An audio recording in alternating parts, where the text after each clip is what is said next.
Hey guys, it's the Service Guru at the Service Shack with another episode of Tips and Tricks. With the increased workload placed on automated collection during the COVID-19 pandemic, scheduled maintenance has never been more important. So let's talk about maintenance simplicity in your automated side loader. I know there's a lot of folks out there saying simplicity and automated side loader doesn't go together. But with the Heil Command-SST, our design team wrote a whole new chapter. Let's take arm lubrication as an example. Most ASL arms out there have well over 20 lubrication points, which usually requires a technician to climb up on a ladder to reach all of those zergs. With the Command-SST, we've drastically reduced the number of lube points to less than half of that, and they're all in easy-to-reach locations at ground level. This means your technician won't need a ladder or fall protection to get the job done.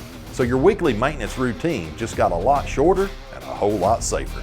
That's just one of the many productivity improvements that Heil engineers developed with the Command-SST.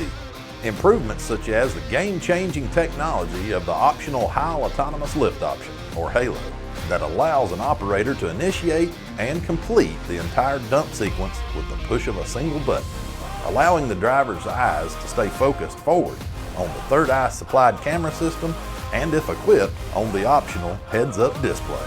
Add in the optional HALO foot switch and the operator can do all of this without their hands ever having to leave the steering wheel, which makes the Command-SST the easiest ASL to master, especially for new operators. If you have any questions about lubrication guides, preventative maintenance procedures, or you would like more information about the Heil Command-SST, don't hesitate to call your local dealer or Heil Technical Services at 866-310-4345. Remember, we're always here to help, and we're all in this together.